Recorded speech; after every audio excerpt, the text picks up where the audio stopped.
Bienvenue sur Kiki Tennis, votre source d'actualité tennis en direct de la France. Ici, vous trouverez les dernières informations, analyses et commentaires sur les joueurs français et les tournois internationaux. Abonnez-vous et restez informés de tout ce qui se passe dans le monde du tennis. C'est donc une sortie prématurée pour Corentin Moutet au premier tour de l'ATP 250 de Santiago.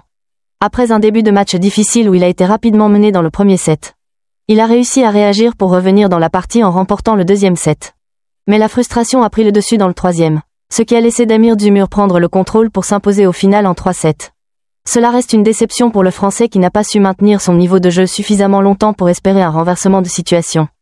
De son côté, Hugo Gaston a également été éliminé dès le premier tour. Une journée difficile pour les joueurs français à Santiago. Cela montre à quel point la compétition sur le circuit ATP est féroce. Et chaque match est un défi. Effectivement, cette pénalité de points pour Corentin Moutet ajoute une touche de frustration supplémentaire à sa journée déjà compliquée. En montrant la balle au superviseur et à son adversaire, il a certainement voulu exprimer son mécontentement. Mais cela n'a pas été perçu comme un comportement acceptable selon les règles. Cette situation n'a fait qu'alourdir la pression et aggraver son sentiment de frustration. La mauvaise série continue pour Moutet sur cette tournée sud-américaine. Après ses éliminations à Buenos Aires et Rio, cette nouvelle désillusion à Santiago vient confirmer qu'il peine à retrouver son meilleur niveau en ce début de saison sur terre battue.